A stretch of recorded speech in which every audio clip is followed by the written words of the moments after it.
Okay.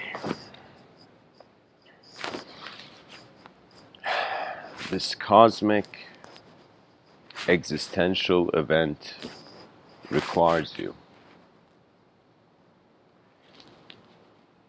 And there is the task of, with a totally different definition of love, loving the only world we have actually existentially known. Now, the world is a very strange place.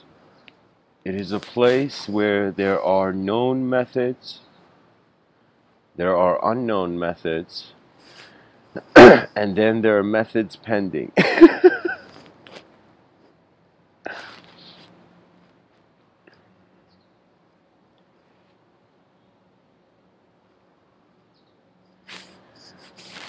If we can discriminate between a dimension of existence and a dimension of experience, trying to comprehend the human position becomes easier. Because existence is what is there and experience is what is being added. The world existed before we were born. And then when we experientially became activated here, that means first existence was activated, then experience.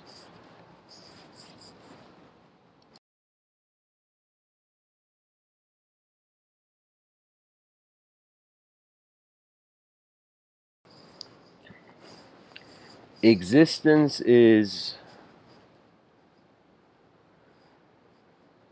there, just to recap, and experience is added, and the addition of experience is the transformation of journey. That means evolution has done some strange things.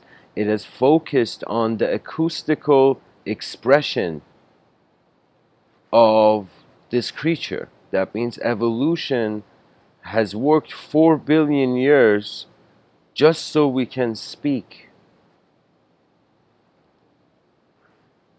You know, there was a time I was suffering, then I realized it took me 4 billion years to be able to notice that suffering.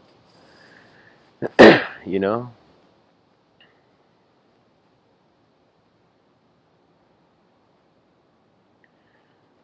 This existential of cosmic proportions event, it requires activity. It is made for activity. Sometimes I think about if human beings and no creature had existed.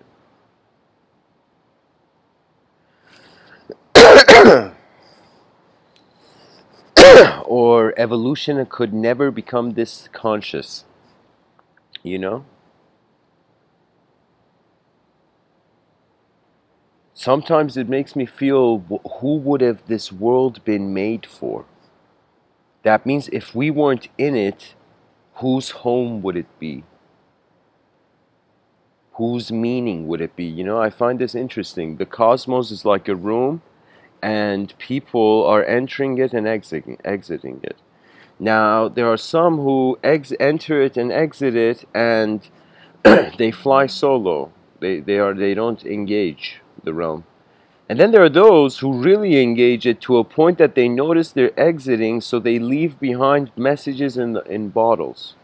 That's really what philosophy is for me. It was as if one philosopher noticed something, and it's strange. Philosophers are like communicating to each other through time. You see, there is an adventure that cannot be calculated to or nullified by measurement. There are some things in the world that are just vast. You know, there was a concept where, of course, back in the day they took it way more seriously, but it was majesty. That something was majestic. That there was a vastness that did not need a response. And that's the cosmos, really. There's moments of it where, you know, sometimes I look at the sky and I'm like, who am I? You know, who's here? And then I realize that it's movement based. And then how I move defines me next. That means if I choose to perceive myself as weak, then there will be a weak expression of me that day. If I choose to actually engage the day, meet the day, as they would say, you go to meet the day, the challenges of the day. You know what it is? It's as if like the world, it's hilarious. It's not just people. It's like people can be shy speaking to other people, but I feel they can also be shy existing. That's how transcendental we are. We are shy existing. So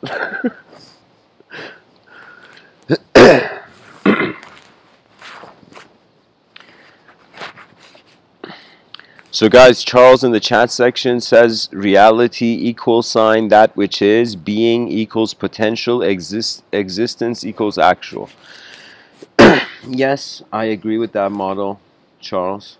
It satisfies. But there's also a moment where you can't see the mirror broken. You can't see life as a shattered mirror anymore. It is an event. It is an event that once you notice it's unknown, that's when joy starts pouring in. I can tell you, for me, more than important than being a good person was honestly trying to find eyes, my own eyes, in a new way. That has been the challenge of my lifetime, where it's no longer just an objective. I mean the objective and the subjective calculation.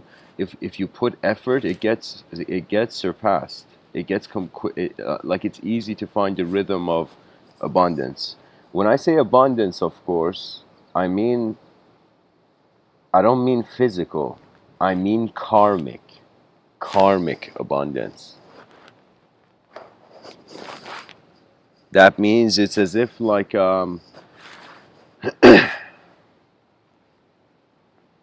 because you're an event beyond an individual, the world doesn't treat you like an individual.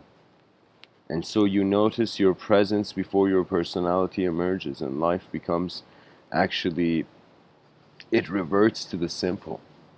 Suffering is always complex. It's always a complex situation, either we want to get out of, we don't want to have, we never want it to happen, or whatever. But really, suffering is how matter reminds itself it is more. That there is something here, and it is not just here to break. We have not, I mean, it is the mainstream view currently in 2020. But hopefully the children of the future generations will realize the greatest game for a species to play is actually galactic. We don't realize it. We're too excited. You know what it is? It's like, honestly, people, I feel like we on Earth are like villagers. You know how a villager has no idea what's going on in town, but if they did, they'd be like, no way, there's skyscrapers here. Back home, there was only like, straw sheds. Who knew? Who knew the world had evolved this? By the way, guys, I some people in the Amazons are like, hey, Mr.Within, watch it.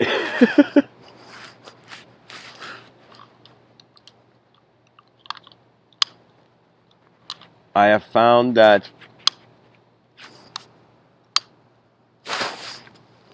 because we have all been children, we have all gone through that phase, whatever it was like, for whoever is listening. Because we are children, we have access to reference points of simpler living. That means there has been some problems in my life I have been very capable of getting rid of. But there has been some problems where I feel they were as if I had dishonored my own inner child. The gentleness of how my eyes were when I was young, it's as if as I grew and as decisions are made, the person changes. Carl Jung had this very interesting approach of how one can attempt to self-actualize. That in order to find the real self, You must at least see the dragon once, you know? Some people may be fighting dragons for a while, but like you must at least see the dragon once, you know? You know what's worse than not helping? Imagine a dragon attack the city, you know, and you had like an iced cappuccino in your hand, you know, but a sword in the other. And so you took a sip from the iced cappuccino, and instead of watching, you ran. You don't know how much in this life it's not about what was I destined to do, or what it was where did my motivation take me? Oh my God, why didn't my hard work pay off? This world has a mind, and its mind is not, it is in front of your eyes, nature's laws, and behind your eyes, whose laws?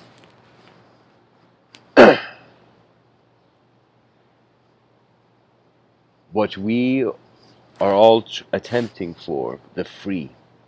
The eyes of the free are watching the unfree. It is always the case. Suffering, it is always the case. Suffering is attended to with grace, and order is attended to with chaos. You know, it's like a parent who, I mean, my parents, of course, they were very advanced, but I realized my grandparents, for example, they would hit their children.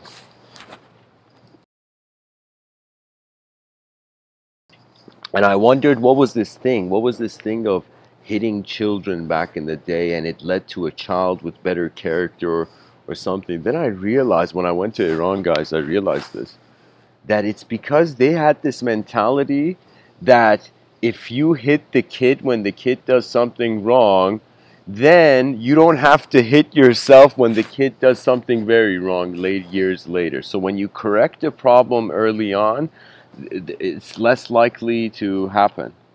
You know, it's as if like a child touches fire or holds something dangerous, and the person looks at the child and says, "This isn't. You shouldn't touch this. This is dangerous." You know, and makes it clear that the child understands that that's dangerous. You know, not just shouting. So many people don't realize the art to communication is what image you're painting, not per se how intensely someone speaks.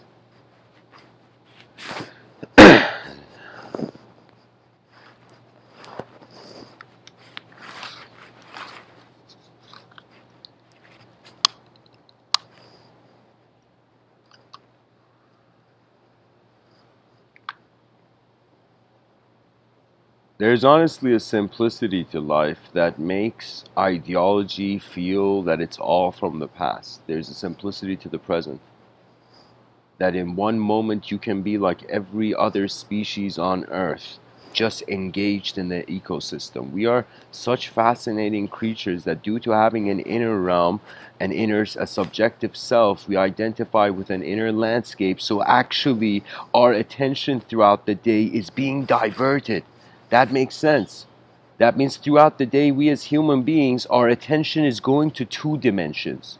I honestly feel that we are getting tired because our attention isn't completely in this dimension. Because the nature of thought is very, I don't want to say it's just mysterious. I mean, like, how long can you look at mystery? Eventually, you're going to take a step towards the unknown. How long can man lie on the corner of the universe broken, whatever entity it is, whatever being you are, like the moment is, it rises. That's the whole point of life, that it stops for no one.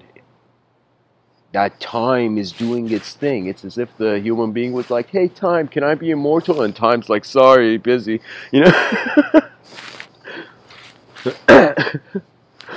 Imagine the person was like, hey, time, can I be immortal? And the time's like, why not? You seem nice. Why not you be immortal?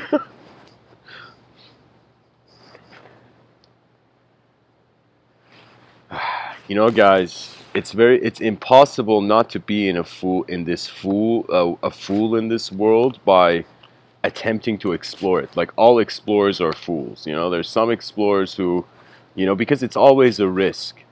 It's like the same risk management you have. Back in the day, the explorer was like, oh my God, should I really travel like this far? And the explorer would, and it would enlighten. It would enlighten the land. That's what we have forgotten. That's what the technological revolution that's upcoming is going to do. It is going to make us forget that we once were tribes. It would be the death of the natural tribe. You see, it's honestly, we're getting conquered. We have set a civilization in motion that is strangely chewing us or transforming us.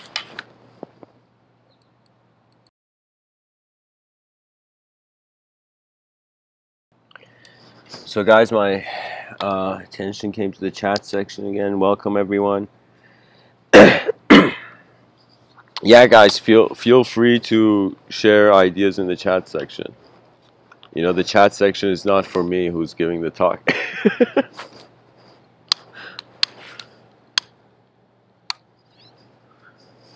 Really what it is energy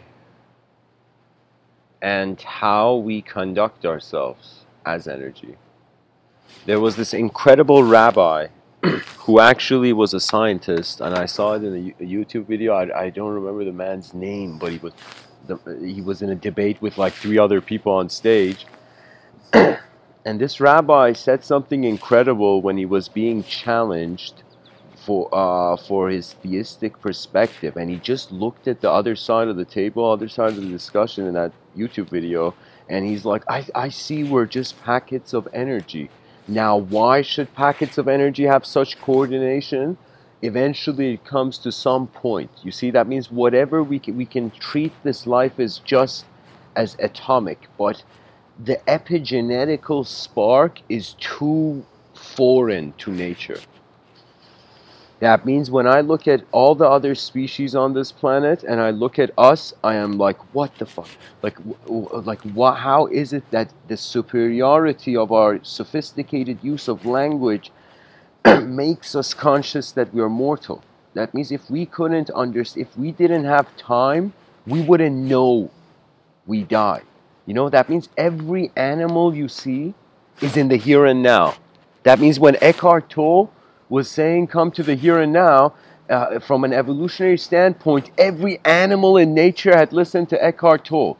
Every animal was in the here and now. It was only man who had the lenses of time, who had allowed eternity's eyes to be masked by language. For what are we? You know, there's days where I feel I am someone. And there's days that I am just a stranger to the world as the children being born into it. You know, there's some moments in life where it's just like you're just with the moment. There is no meaning. It's like as the event is taking place, you are there. And you know what's fascinating? That there is such a complex field and terrain ahead that many people don't realize. Because the way it's structured is we have energy, but less knowledge when we are born.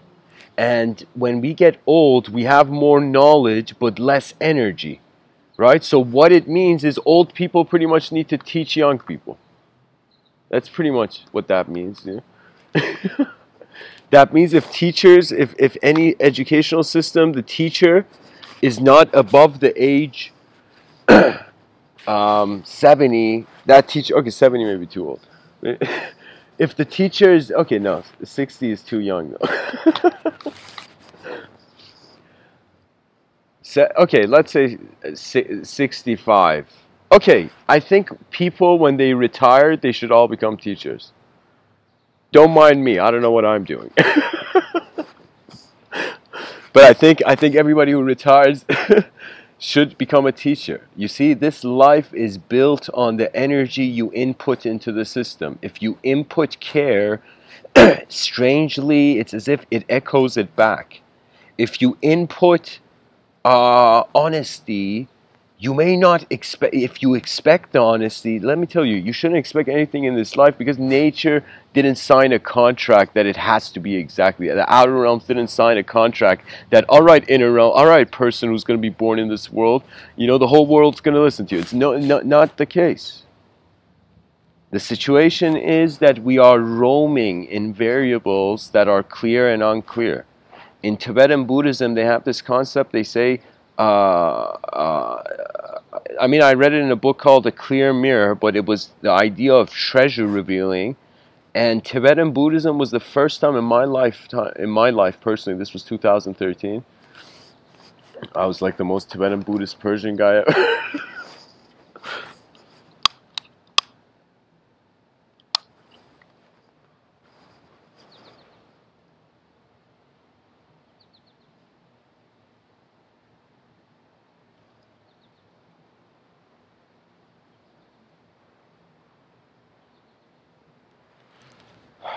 There are treasures in this world that are not objects. And they're not only subjects, they are experiences. I can't tell you how important contentment with the experiencer is. That means existence, you have no choice. Whoever you are listening to me, you exist in a certain way as a human being, so that's your existence. There is choice. You could go exercise, do whatever you like. But what I'm saying, DNA-wise, the existence is kind of set in the earth stone, if you know what I mean. Like so it's like so. What that means is existentially there is limited free will. There's mobility, perception, but when it comes to experience, we have been limiting the inner realms in accordance to how the outer realms are defining it. That means I can't believe how many human beings have been going to other human beings and asking them for help when their eyes are the thing where the problem is coming from. That means any person who has a problem in your life, first question you should ask when you see a problem is, why is it there? Why is it here? There's some problems that they may even appear as it's the illusion of a problem. It's like you don't do anything about the problem, you wait it out, the problem doesn't exist. You know, not every problem has to be engaged with to be solved. Sometimes if you just watch the moment, the moment makes chess moves and you see like intelligence displays itself. Here's the thing, if you go faster than the world, you will feel alone here. If you go slower than the world, you will feel the whole cosmos is by your side. That means if you are trying to... Here's the thing, imagine it's your birthday, but they haven't even put the candles on, but you've smashed your face in the cake and are eating it. You know? It's as if people are like, hey man, let's at least, put a candle, So, yeah. Existence is happening. All we could do is walk by its side. And experience, really what experience is it takes person to the control of your attention. Right now, we feel we're the body moving the mind. The next phase is complete clarity that mind can move body. And upon that, there will be just mind, and after mind is just mind, mind will no longer be mind to itself. Then for the first time, we imagine our biological bodies are like cups, and consciousness is getting filled to the brim. The moment it goes to a surplus, we realize our soul was never in matter. It was in space, and matter was just in the space. And what the soul is, of course, I'm using the word soul, but the word soul, it's derived from the term breath in many cultures. That means pretty much, I think they would see a human being stop breathing and they'd be like, oh my God, something left. And that's the thing, that it is our breath that keeps us here. In the Muslim world, they have a very beautiful saying, where they say, if God, I don't remember how it was exactly, but it was like, there's the term God willing, And then there's the term, it's as if God keeps me here. Do you see in religion there's this sort of hyper romance? It's romance with the source of everything the being is considering. That means whether we know it or not, by the mere notion in Abrahamic traditions that God is everything and everywhere, technically religion is a single pointedness of mind. But it's a single pointedness of mind on the inconceivable. That means technically when you love God, you are loving everything. Or when the person denies God, they are denying, in accordance to the definition of the word, everything. So do you see what I mean? Because it pretty much what it is like, you know what it is? It's like stuff was put on a table, now the stuff is being moved. Now in the middle of that movement, our eyes have opened and we've developed certain technologies, tools on this cosmic island, and we're like, all right, who are we? And civilization rises.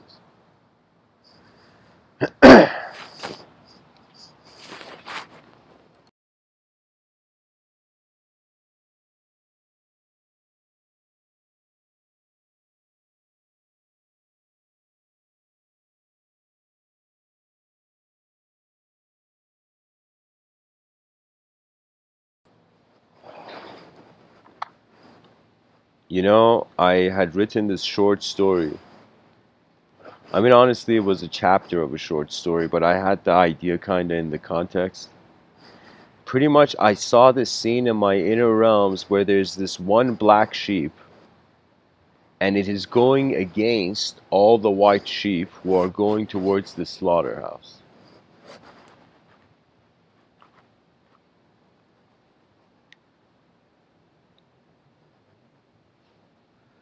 And as the black sheep is walking, if I remember correctly, what did I write? Pretty much it's this black sheep that is walking against the slaughterhouse only to realize that it's inevitable.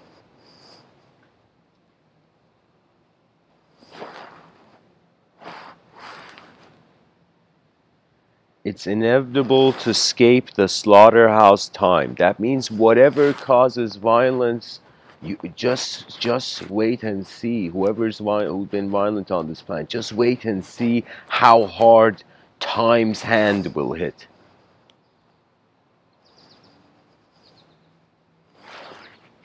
You know, there's this notion in, you can say, political science in regards to the types of power and control there could be in systems, potentially, just on from a designer viewpoint, so we don't bring emotional judgments in it.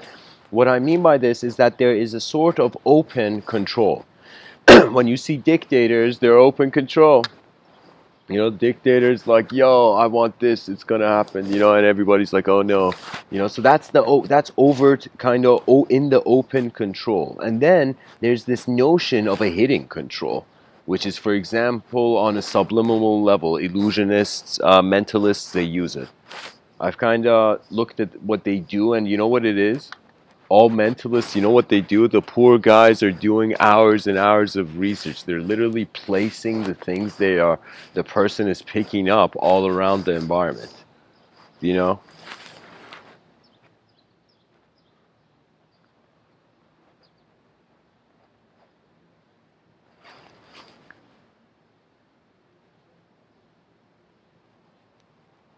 So if there is a control in the open and there is a control not in the open, this made me think of this metaphor. I mean, of course, it's in regards to political systems, but I was thinking it more in regards to the psychological entity. That could it be that we have ways of controlling ourselves that are accessible to the conscious mind, and could there be ways that our being is alive as I speak that we in some sense cannot define? It's like an invisible controlling factor to the moment. That means the first thing we have done as human beings, ever since after worshipping objects and then moving on to worshipping subjects, and even to this day people are still worshipping language like crazy, it's hilarious, but beyond that, it's like I'm telling you, it's like multi-locality. What that means is that's the way compassion is. When Dalai Lama was saying compassion, compassion, you wild animals. Like when the Dalai Lama was preaching compassion, the reason he was not because it was a socio, it was a sort of socio cultural program. It was because he had noticed that the mind has room for additional dimensions. It's not just, you're not one kind of player in this world. Little did we know, the cosmos is being simultaneously as we are. You know? It's like that moment the person's like, oh my god, am I being energy right now? Is energy being everywhere right now? Like,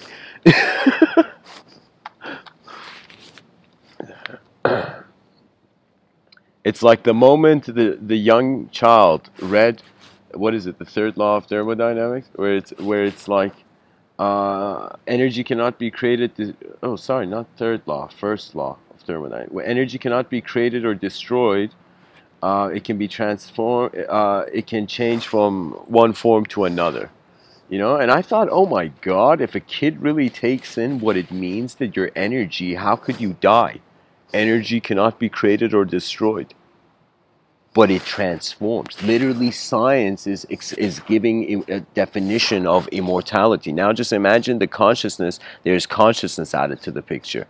Now imagine there's a watcher of an energy that cannot be created or destroyed but changes. The thing about this universe is that we should want it to be a simulation, which is a very strange idea to say, which I thought right now, because usually people are trying to get out.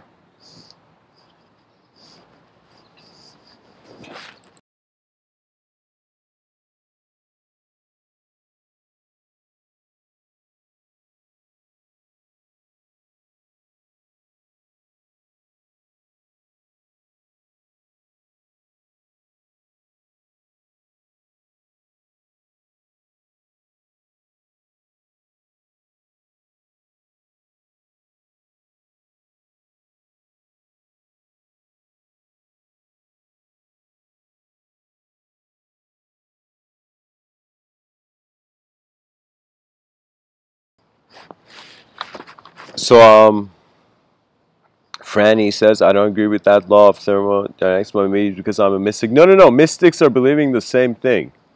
They're just believing it through a different context. In mysticism, you know, energy is AKA para Brahman, you know. Energy, the ultimate energy being conscious of itself, because this is what we haven't considered. We have considered that we are conscious, but we consider the world to be lifeless and to be just this atomic design just roaming. We haven't considered that the universe actually is alive. You know, that means it's imagine we're in the brain of a being named Cosmos. You know, and that brain generated a thought, and that thought was suddenly creaturehood. You know, I sometimes wonder, could our imaginations actually be realms? That's one of those questions that is very fascinating, yet it's not tangible, because imagination has design, has visibility. Like all these ideas I'm telling you, they're not physical. They're more like generating from the inner realms, from where the sensory perception is processed. You know, because right now I am perceiving an objective landscape, yet the perceiver of the landscape, it is identifying as being in the landscape, but it cannot also not be the landscape. Because we're in the world, it's very hard to separate ourselves from it.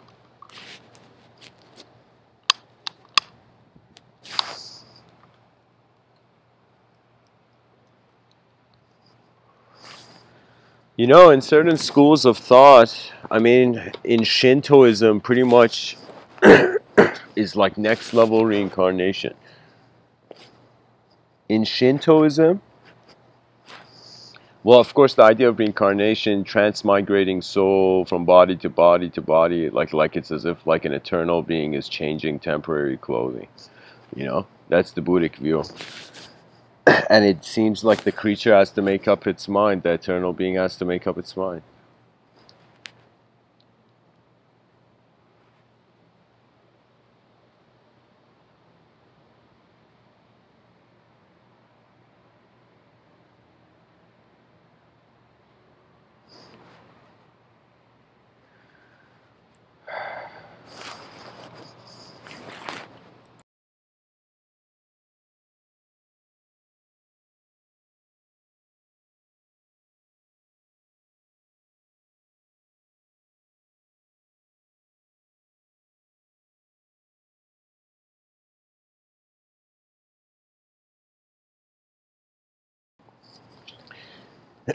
You know, a person, let us say, found the Logos and asked the Logos about the ultimate truth.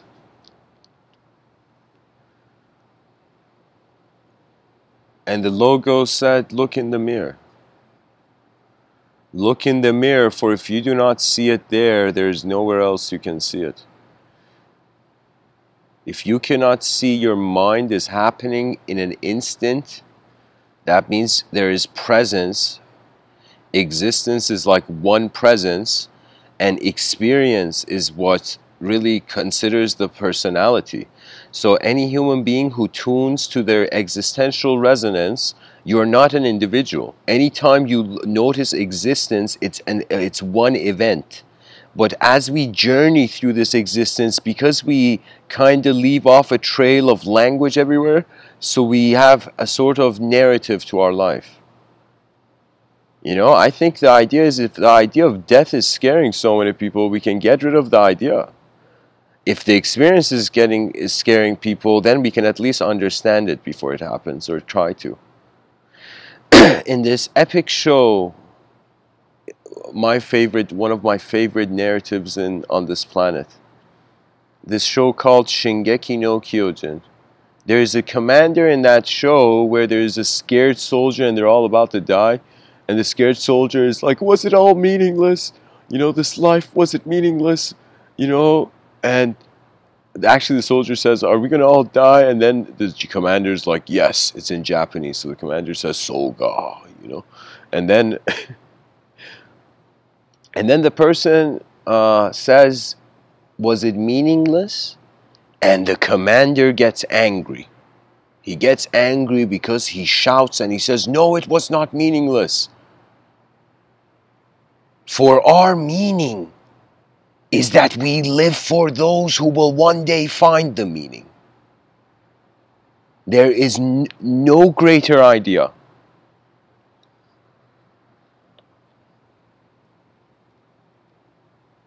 There's no more beautiful idea, actually. It's the idea. Some ideas are so beautiful, it's as if their light pushes away the shadow of any perversion, any sort of looking at something's natural value and descending it, that value of that in your inner realms.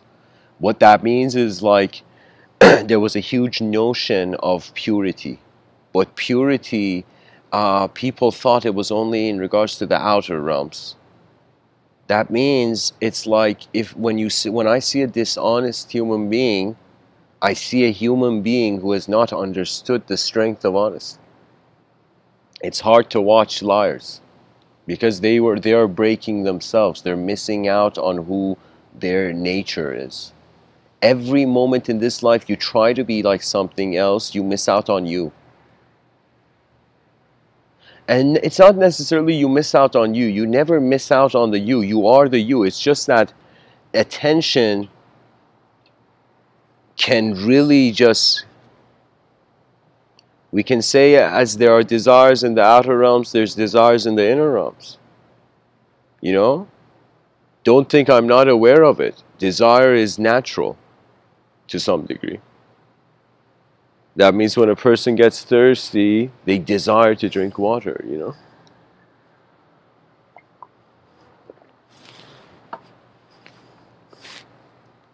Or an incredibly warm cappuccino on a hot day. It's not even a cappuccino, like, it's not even on that level. In Italy, they call cappuccino cappuccio. And in Farsi, pooch means hollow.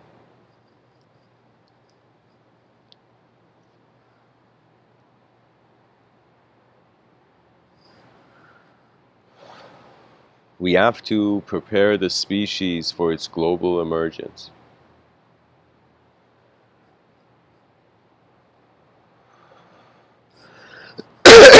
You know, I don't feel like an early bird. Sometimes I feel like I am opening the doors beyond the linguistic simulation.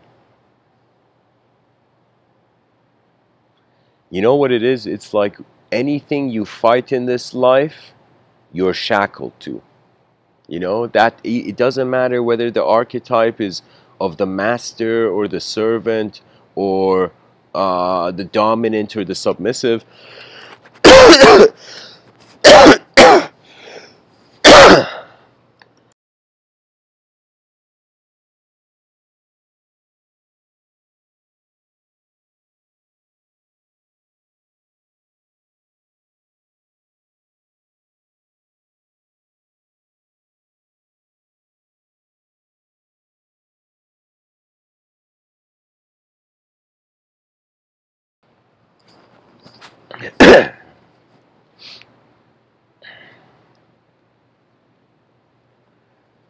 Ah,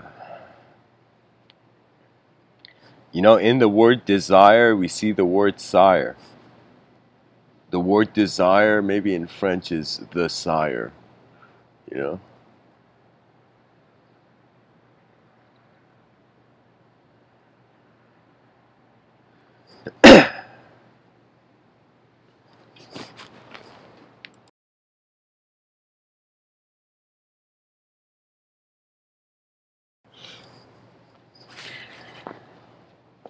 You know, in life, desire is not an issue, it's a lingering desire that becomes an issue. Anything the person, here's the thing, like if you want something from one moment and, excuse me, if you want something from one moment and you can't get it, but you're pushed on to going on living different moments, there's a huge chance that that urge to see something to the end is going to echo. That means it's like if you want to function as through individual consciousness, then you got to be an incredibly good manager of your thoughts. But if you want, if the person is functioning, navigating through the moment not in a non-dual way,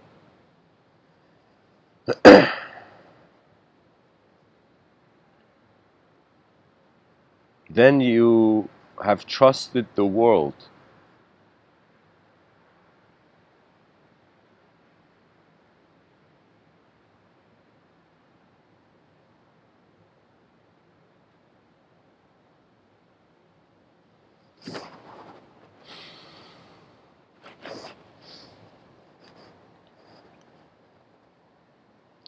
Charles says desire as the sire of behavior.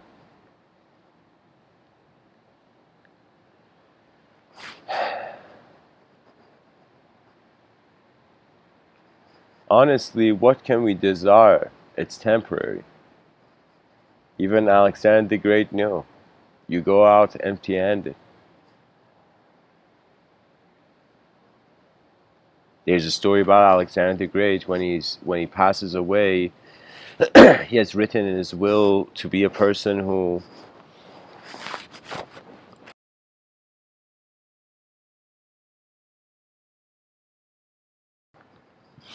has his arms open, literally like on a boat. His dead body, his arms are open as if he's telling the people, I came and I had everything, but then I left empty-handed.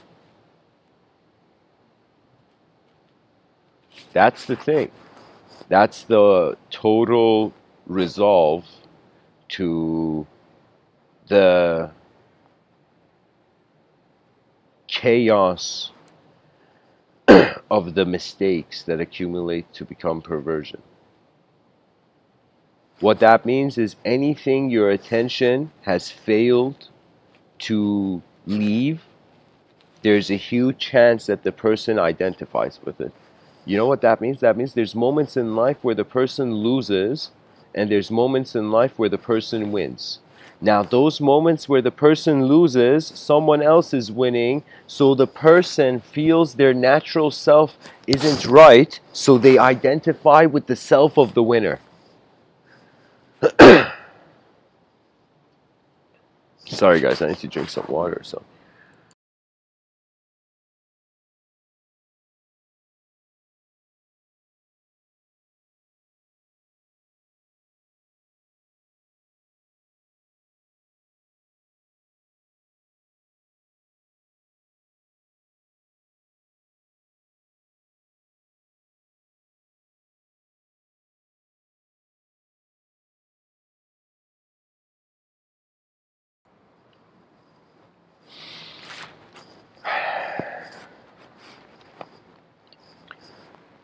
I believe it is the case that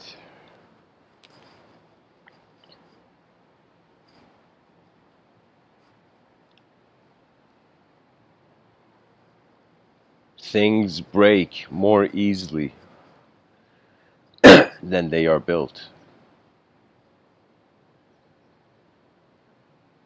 What that means is it's easier to see yourself as weak because strength is an accumulation. It's multiple battles. It's just various ways you test your own strength through the efforts and attempts, you know? There's no such thing as intelligence. There's just people who try a lot of things out and they get a sense of what's going on. There's no such thing as knowledge. What knowledge? We're on a rock in the middle of nowhere. I mean, the knowledge is just for the games of the realm. How many people have just sat in this world and wondered in a way where language wasn't the only lens of meaning?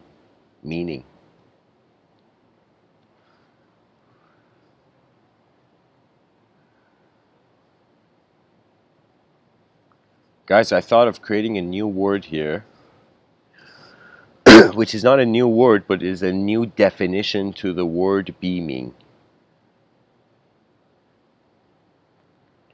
So we have the word be, and then we have the word meaning, and for a second my mind put those two words together, and it sounded to me, it would sound like beaming.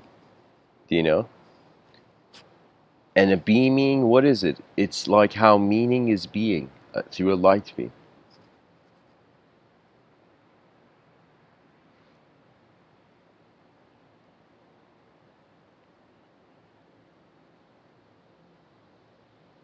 Yeah, this world is just geometry. This whole world is geometry, just moving around. Now, sometimes it gets intelligence because there's attributes, attention hovering around the planet, but sometimes it's just what it is, you know? Sometimes I feel like, could it possibly be that a lot of the mysteries that are on this earth, they're just being prepared now for the future generations to solve? That means however hard we try, we would not be able to see them.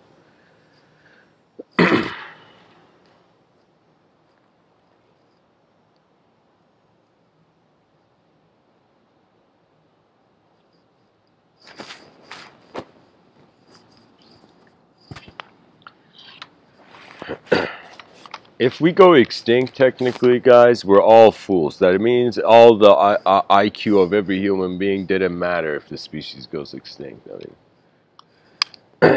as if like it was a mirage, you know? Sometimes I feel like, what is this? Is every day just an illusion? And I'll tell you, the way you understand any dimension, wherever you are in any altered state of mind, whether experientially focused, for example, modern psychedelic communities we see developing, and from the mystical yogic approach, even a sort of inner realm, how would I say it?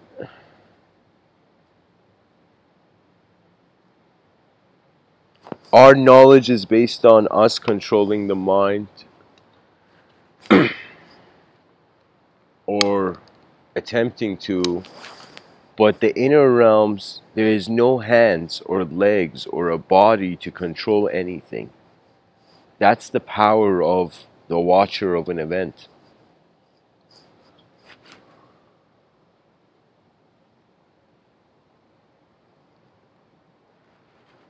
Because everything has design.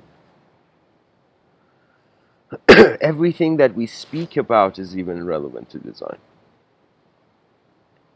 Without design, what is there to do? I mean, like, I totally understand human beings are different creatures, so it's complex for them to get along, but like on another level, it's just design. Everything is design and color and space. It's like a dimension.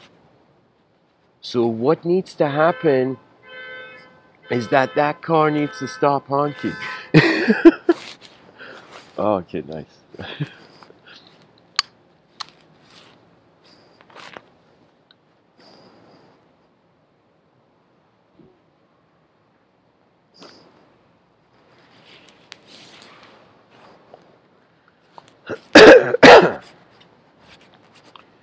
There are games which are for individuals, and then there are games that are for species. I hope those who are drawn to these talks, you have seen the species before you have heard my voice. You have seen the heartbeat of something extraordinary, like advanced happening, you know? Like Friedrich Nietzsche, sorry, not Friedrich Nietzsche, I think it was Hafiz. In one of his writings, he's like this mystic realized something deep, ran in the streets at night, and like at midnight or something, with a lantern and shouted at the people, like, you know, I see the truth, or the truth has come, something. And it was as if it was an important event for one human being. Sometimes, you know, people don't realize. I noticed this, that, I mean, of course, uh, all high schools are battlefields. But I'm telling you, it's a sort of notion of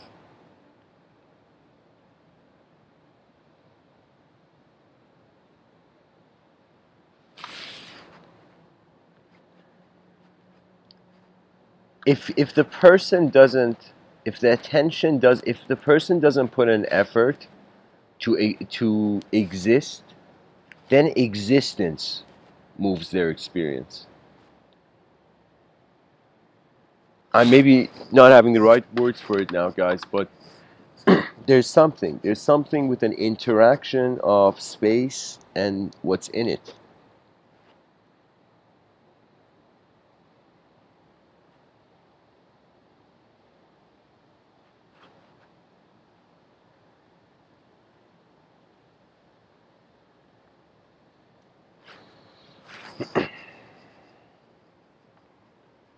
You know, I was one morning hearing birds chirping,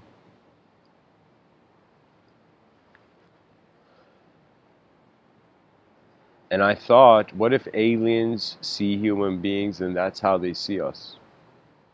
If there were extraterrestrials, if Fermi's paradox wasn't the case, if there were aliens everywhere, they were watching us, I would think, like, would we sound like birds to them? Could they comprehend us? You know, what if the first extraterrestrial alien that makes contact with the human species is not an intelligent extraterrestrial species? What if it's less intelligent than us? It just got thrown here. There's so many ways the world appears. Like when you look at nature, you look at a garden, how many kinds of flowers, leaves, trees, you know? There's so many ways existence has extended forth. And there's so many ways every day the subjective experience, which is the inner realms, the existence of the inner realms, that just pours forth every day. You know what it is? It's as if nature is building something and we just get to see it. You know, we just get to experience being part of it, just, you know, certain moments of it. When we realize the conscious waking state is just the tip of the iceberg, the fastest way to build an advanced civilization is to already see that you're in one. We just have to, like an invention, like a discovery, notice it. That potential, the moment there's vision, it arises.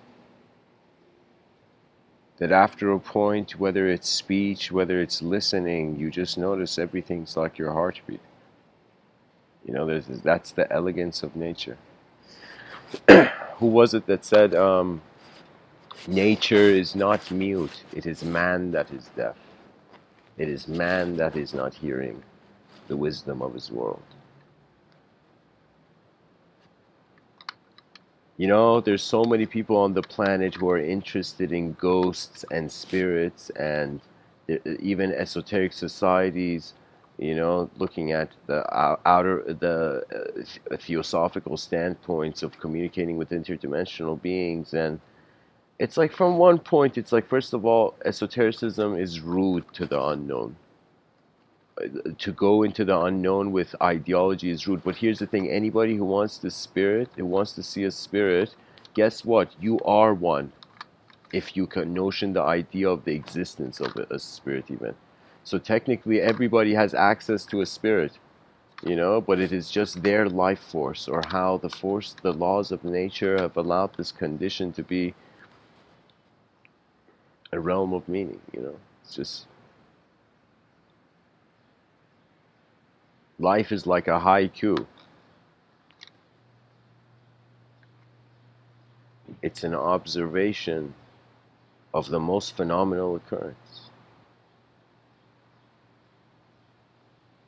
And it's as if everybody who's alive, you achieved, you succeeded, you got to see what this show was about. That is a very high honor. To even be able to exist in a world is a high honor.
It's like, how much can you explain astrophysics to an ant in your yard?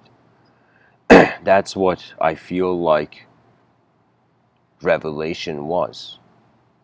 You know, it was just honestly a tap on the shoulder of a multidimensional being that hadn't noticed it was multidimensional.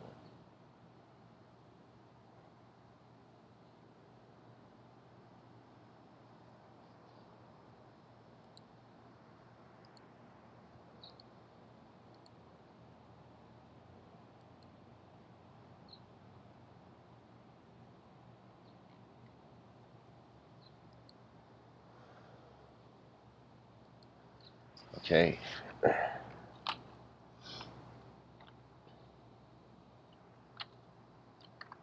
You know, guys, I'm going to go into a quote tunnel of the word existence.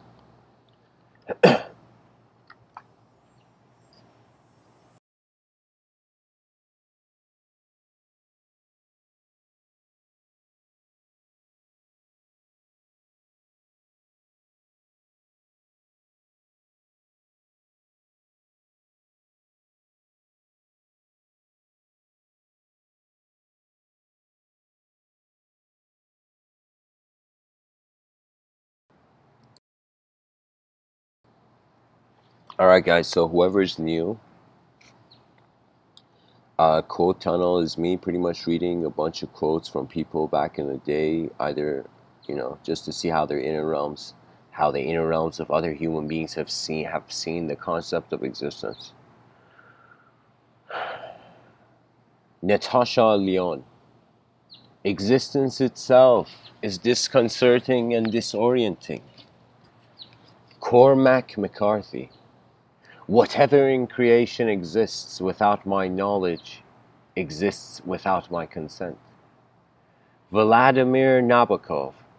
Existence is a series of footnotes to a vast, obscure, unfinished masterpiece. Wow. Vladimir got it right.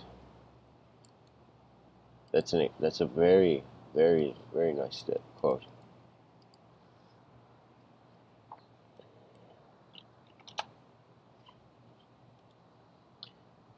Michael Aoun, Aoun, Aoun. Any existence deprived of freedom is a kind of death. Lionel Shriver. The existence of other people is essentially awkward. Woody Allen. Existence for eternity could get a little boring, especially towards the end.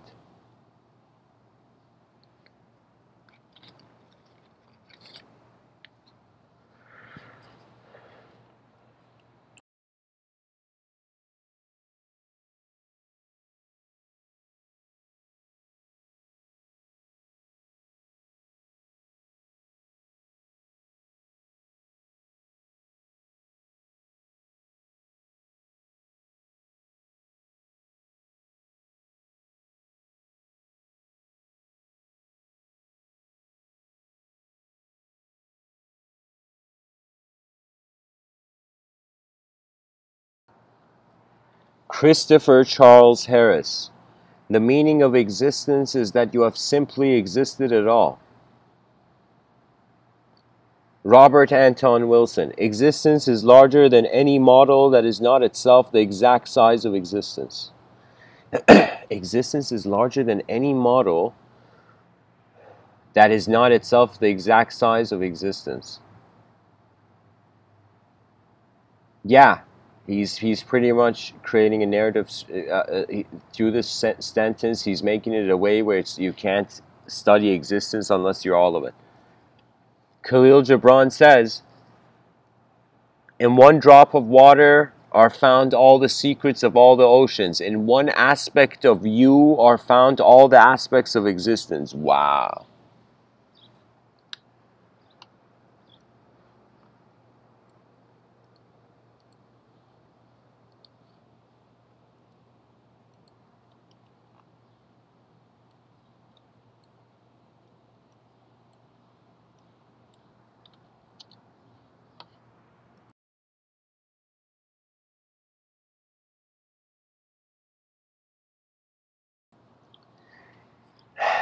Ilyas Kassam. Freedom is not to defy, it is to coexist. It is a challenge for the imagination. And that's the point I was saying, guys, about we now we need multi-locality, multi-dimensionality, adding dimensions to create efficiency. And it depends. Sometimes stripping away dimensions adds efficiency. Depends on the moment. Apurva Kala. Sameness of existence. Conformity is inevitable. So is search. Apurva Kala sounds like an AI from the future.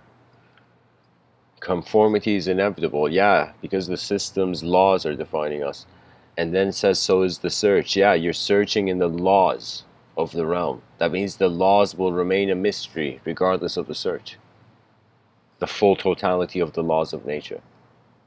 Because it's too big, and even if there's a chance it's multidimensional, then it becomes I don't know how technology can reach that ability to even fathom existence to measure it. Marcus Tullius Cicero.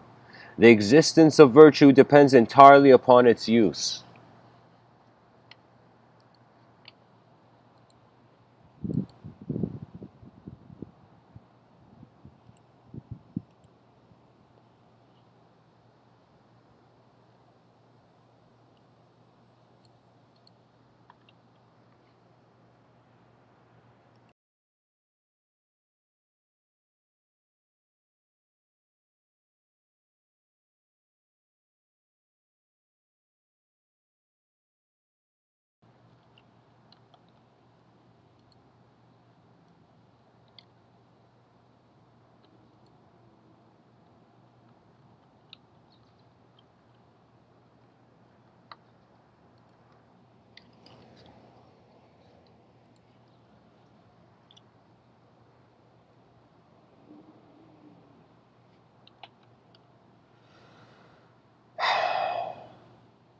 Friedrich Nietzsche.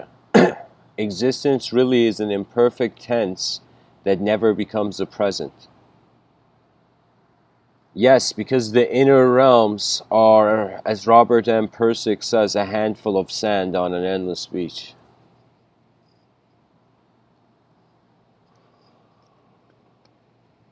Mason Cooley. Existence is not a mystery unless you think it has a meaning. Mehmet Murat Ildan. Fight for your existence, and when doing this, try to be just to others. You have no job other than this in this universe. Oscar Wilde. In the wild struggle for existence, we want to have something that endures, and so we will fill our minds with rubbish and facts in the silly hope of keeping our place. Yes, that means the winds of the unknown are coming, and they will meet everyone. The winds of evolution are how the known realm roars, and the winds of the unknown is how we, in some sense, dive into the void. You know, not dive, but I would say how we roar into the void. We live such a well-known life that the unknown is Like, oh my God, you know. Yeah. Jane Hirschfield. Existence itself is nothing, if not an amazement. Good poems restore amazement. George Alexio. The mystery of existence is the connection between our wins and our losses. That's a very important quote. This is exact. Psychology is about that. Winning in psychology is continuity, and loss is discontinuity. And you won't believe how many human beings in every moment of their life there is, like, at a very fast speed, micro calculations of that happening.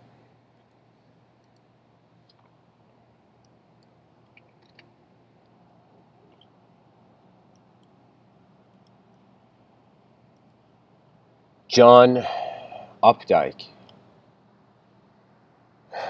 Existence itself does not feel horrible. It feels like an ecstasy, rather, which we have only to be still to experience. William Goldman.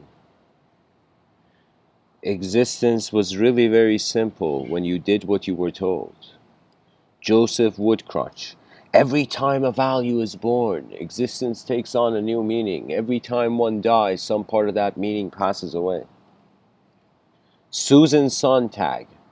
Existence is no more than the precious attainment of relevance in an intensely mobile flux of past, present, and future.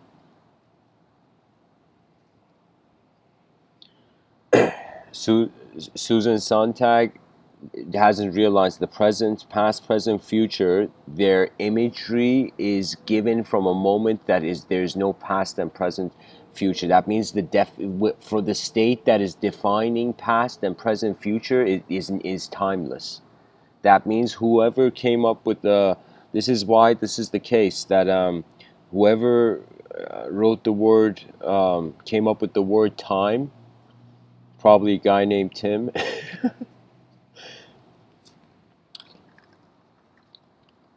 Language was created from a state where there was no language. Time was created from a state where there was no time. Space was created from a state where there was no space. And the notion of a state brings us to the pure unknown. For as the edge of the individual is diversity without separateness, the edge of the individual mind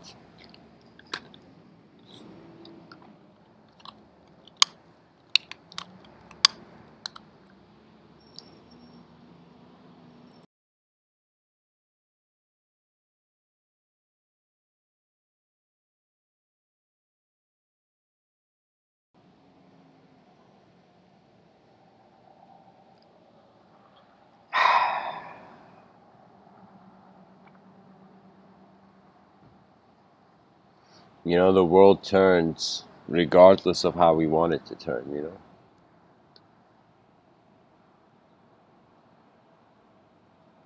Quentin Crisp. The very purpose of existence is to reconcile the glowing opinion we hold of ourselves with the appalling things that other people think about us.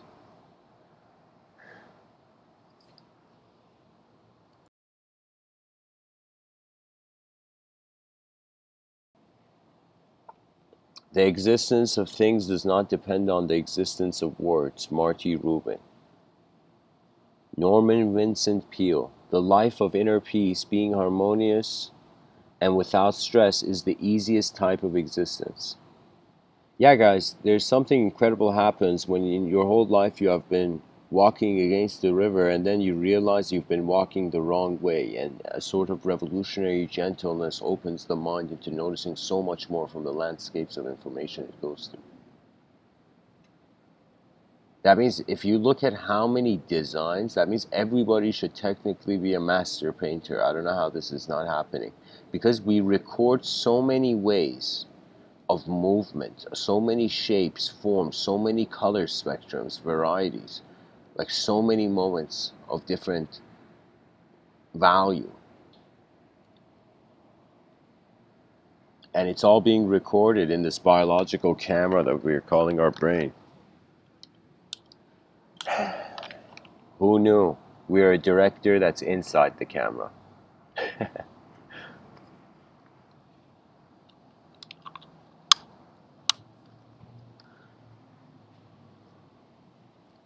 that's directing the outside of the camera from the inside. That means what appears as a car movie, like imagine a very stupid, not stupid, but imagine very like not alert kind of alien civilization lands on Earth and they don't notice human beings. They land and they see some person in a car and they think the car is the creature. Then they realize we're in it, like there's a human being in it, you know?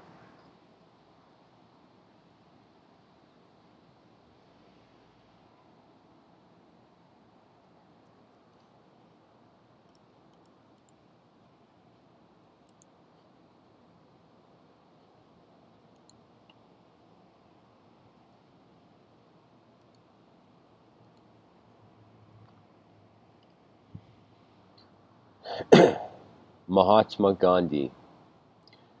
The whole existence of man is a ceaseless duel between the forces of life and death.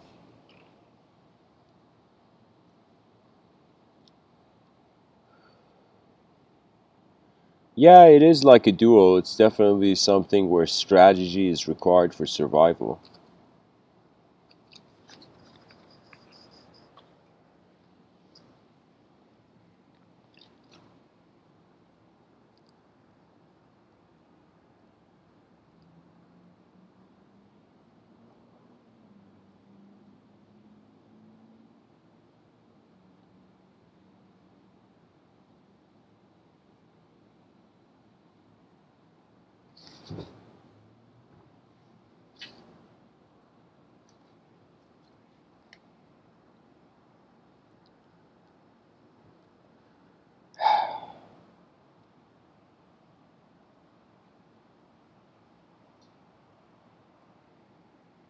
You know what life is?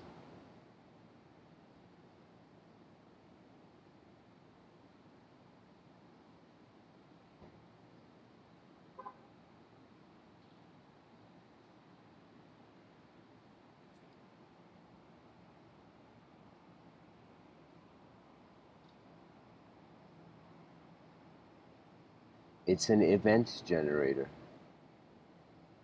And it's generating the event through a biological intelligence, through the earth, but also through the universal sector. So I'm thinking as if we are all antennas and the earth is a giant antenna. And when we actually tune to our design, we get access before we were characters lost in stories we thought we could never change.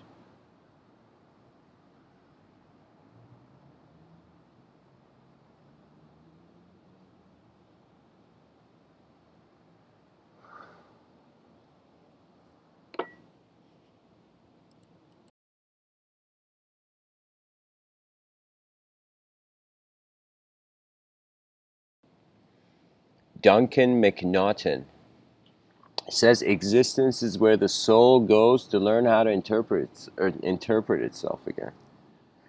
Yeah, you could totally say like eternity is washing itself with manifestation, you know? Washing its face with manifestation in the morning.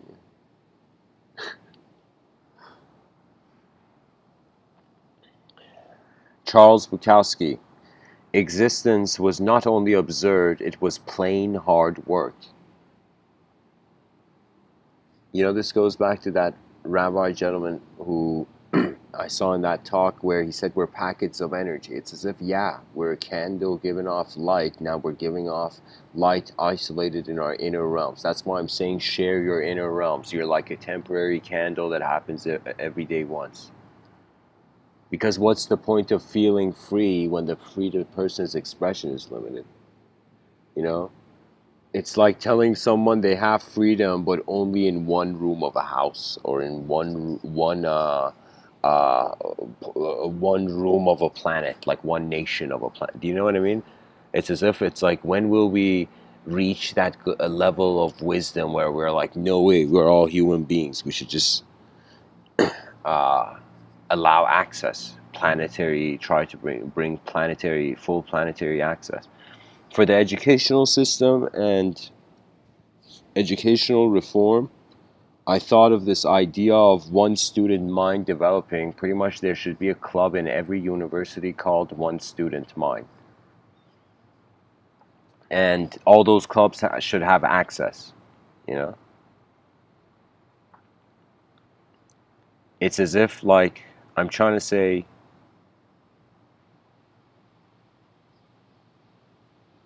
education is a basic freedom. It's like air. And the fact that it has been tangled with the economical sector, people have stopped caring for actually what knowledge is, what it means to know. They just want to know enough to just go participate in an event, you know. And it's not wrong. Of course, this world is, the whole realm is designed, I personally think, to be like a workstation, you know. That means I feel like there's some human beings here that it's as if like they accidentally walked into a corporate like level of a company as just a person, random person, you know? And they're like, where am I? This world doesn't make sense. But there's someone who's going to that corporate space who there is meaning for them. So you can say, just like how they say there, and one man's treasure is another man's trash, or one man's trash is another man's treasure, or something. Like, that notion means that the value of our dimension is multiple.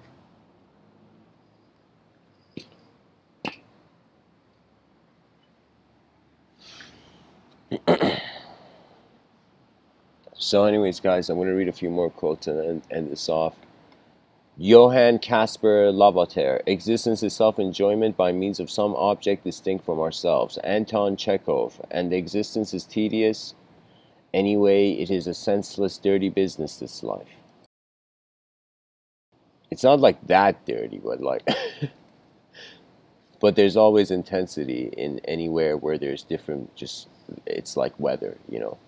Sometimes suffering is like complaining about the weather. You can complain, but it's still there, you know, until you find a strategy to it.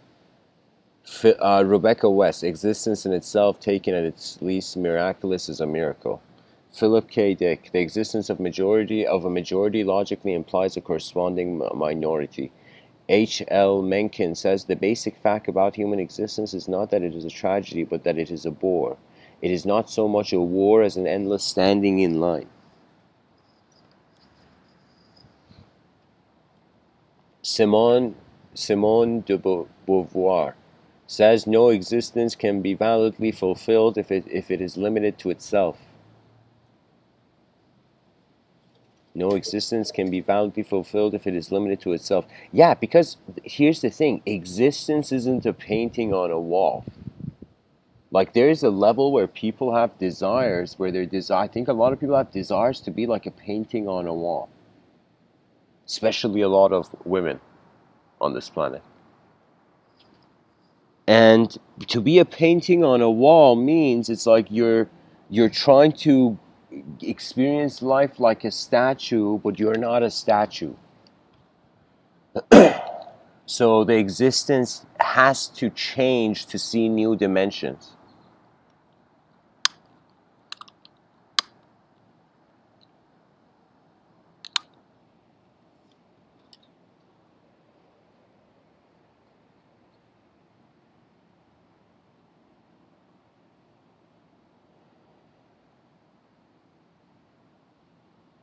Jim Fowler says the continued existence of wildlife and wilderness is important to the quality of life of humans. Norman Mailer. Every moment of one's existence, one is growing into more or retreating into less. One is always living a little more or dying a little bit. Ramana Pemaraju. Existence always helps those who live in tune with their nature. Yeah, I mean, even when you tune a guitar, it sounds better. So when you tune your nature, tune your personality towards your nature, or begin hearing the tune of your true nature,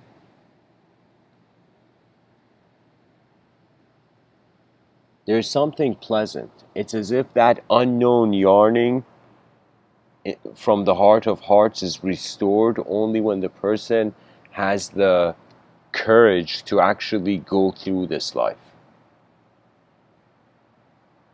You know, because whether we like it or not, we are existential beings and we're existing in a cosmos, and we're just naming ourselves, and we have, of course, limbs and a body and creaturehood that's separate from the earth. But technically, existence is, everything is existing. You know, so on an existential level, everything is oneness, non-duality. You know, but on, and even on a non-existential, it's non-duality. But it is only on an experiential level. So experience is oscillating between existence and non-existence, and so our states of mind are being animated.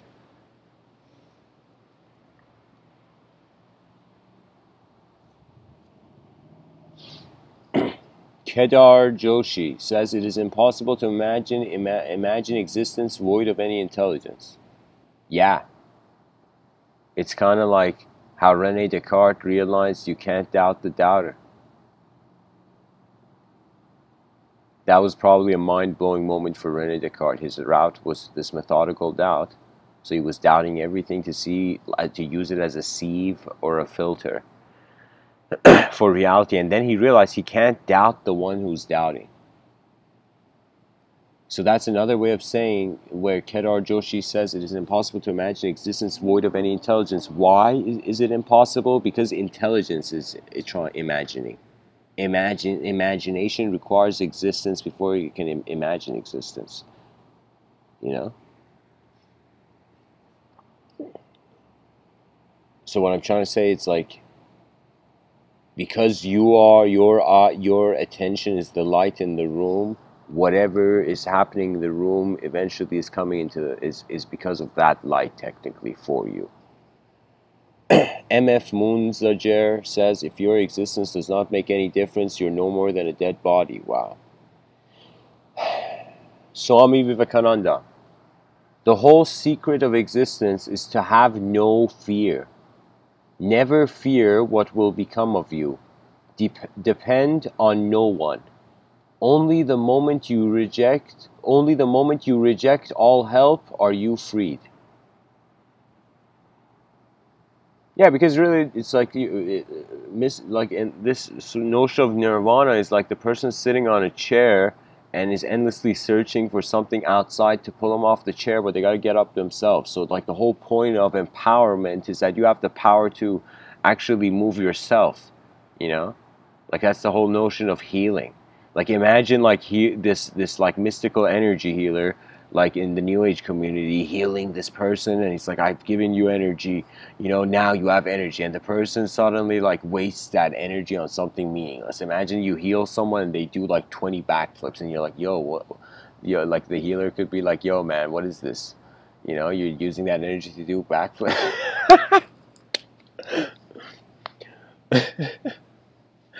Dejan Stojanovic. Existence is the end of endless eternity without a beginning or an end. Yeah, you know, Plato said something similar. Time is the moving image of eternity. John Stuart Mill. All that makes existence valuable to anyone depends on the enforcement of restraints upon the actions of other people.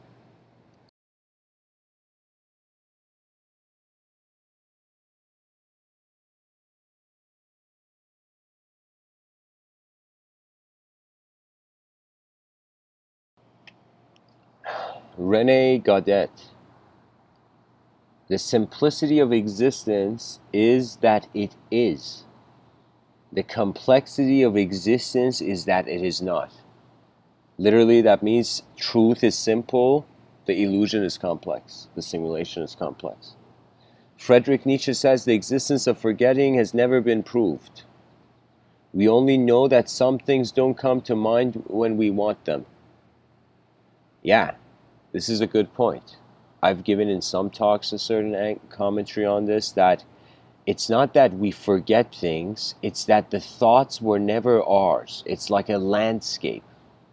Do you know, it's like rooms you're in. So if you're in a room, you have access to the information in the room. If you're outside of the room, you don't have access to the information. You know.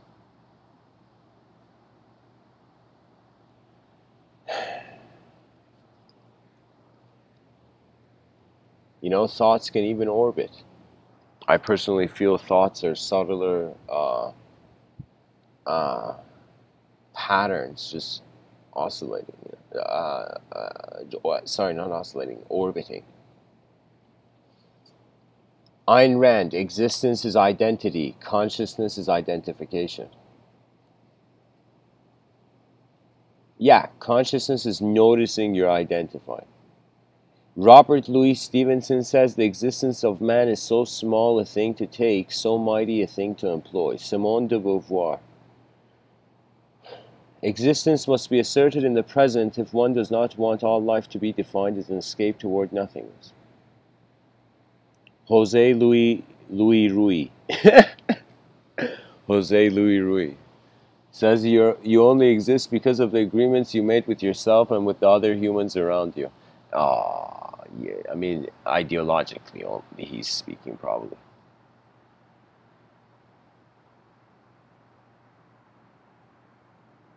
That means in the linguistic simulation. Yeah, in this life, the person has to learn to look at things, because after you look at things, there comes a sort of insta analysis. The brain is like that. And that insta analysis has to be put somewhere, you know? That means it's as if like the brain is doing something, now the person has become conscious of it, so now they have choice over what the brain does. Now if they choose to do something and the brain does something, it's generating. It's this strange way where we have to treat our world as we have to treat our world and our body and just the physical realm as an employee of our attention. I would say something like that. In the Upanishads, they would say there is a state where the yogi, sorry, not in the Upanishads, I think it was in the Ribu Gita, where there is a state where the being is not there, they are seeing themselves in a way where it was as if they were another person. That means first there is a known individual, then there's an unknown world, then when the world becomes known, the individual becomes unknown. And that's really, I don't know, that's a moment beyond the language threshold. Whoever reaches that non-dualism, you either are, just remember, an advanced civilization is waiting for eyes to build it. That means way before we build something, we build it through our sight. A lot of things, like this talk I'm giving, it's like it's coming from within towards the without. But the light in the world is coming from the without towards the within.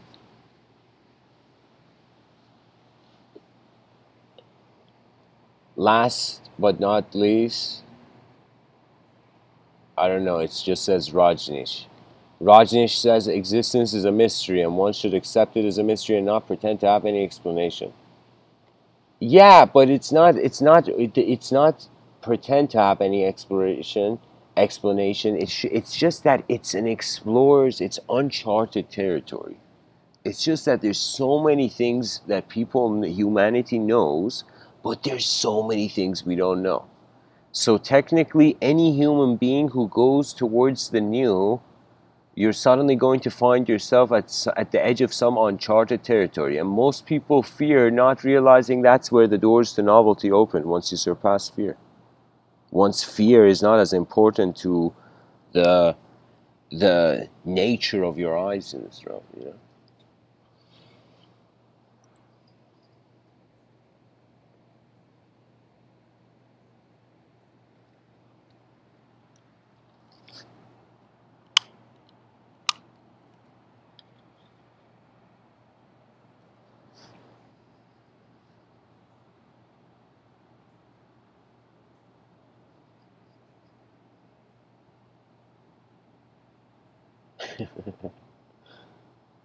You know, guys, if we didn't have the definition of chaos and order, nobody could get offended ever. if we didn't have that archetypal framework. Because what is life really? It's like there's something happening, we're trying to figure out how it works, and we are simultaneously happening. And you can say yoga, meditation, mysticism, that was just the human being trying to comprehend themselves. You can say the mystic was an engineer of the inner realms, a mechanical engineer of the inner realms, the mystic. And the mechanical engineer was the mechanical engineer of the outer realms. That's where it is.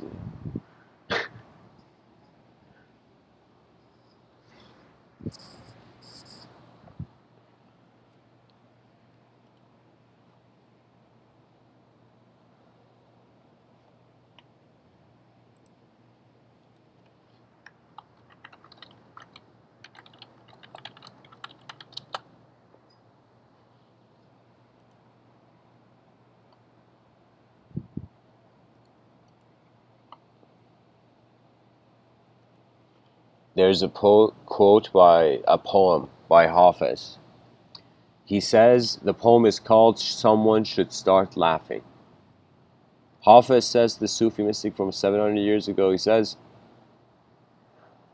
"I have 1,000 brilliant lies for the question, how are you?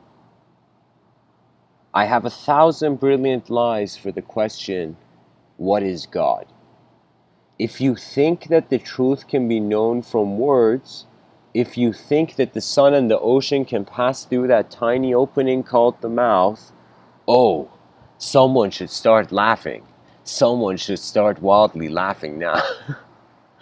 So what he means is the language threshold. That's the concept I've designed, where I'm saying our experience has access beyond its ability to communicate or define. So language has to be treated like a technology. It can't just be us. We're not just stories and books. You know, we're not just our biographies. We are an event, a conscious partaking in a cosmic event, you know.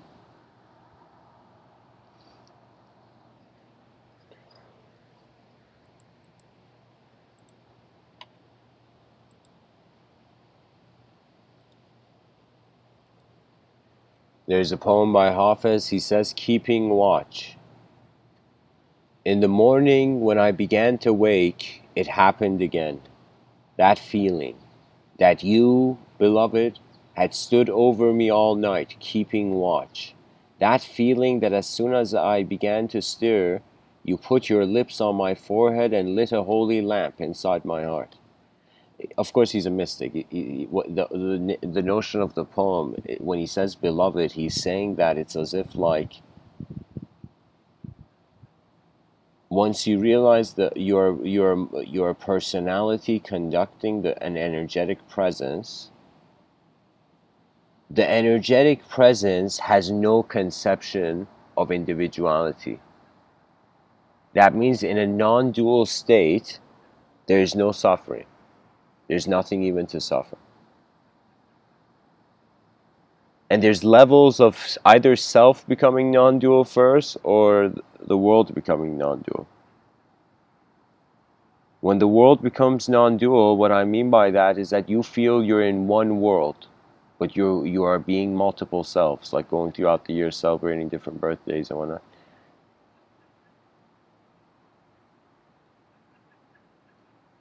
And then there's a view that there is one self and multiple worlds.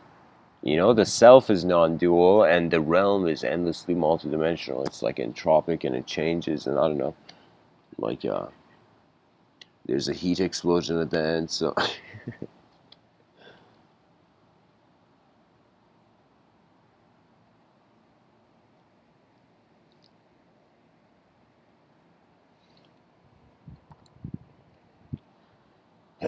Hafez says, what is the root of all these words? One thing, love. But a love so deep and sweet, it needed to express itself with scents, sounds, colors that never before existed.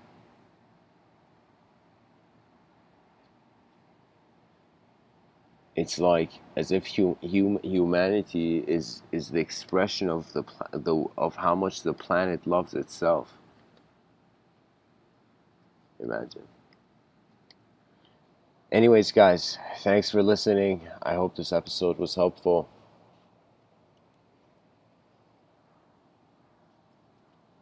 When you come to the known, you get bored of the known, navigate towards the unknown. That means when a complex known situation happens, look at it in a simple unknown way.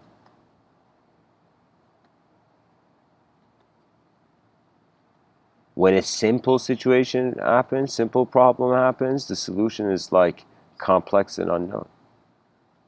Or let's say a simple known thing occurs, it's like then from that simple known state you can go to a sort of unknown complexity. Because think about it this way, if a snowflake has geometry and man's thoughts and ideology is made in man's image, we say our ideas are man-made.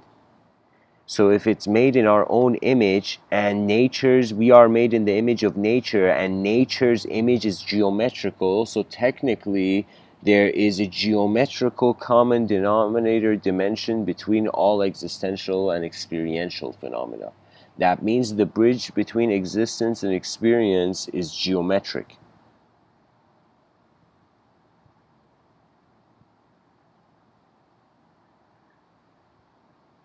And life is about continuing it to witness the grand mystery.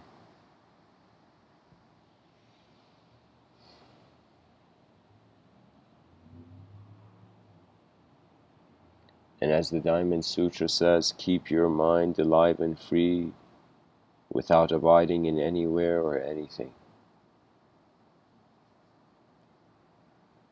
Thanks for listening, everyone.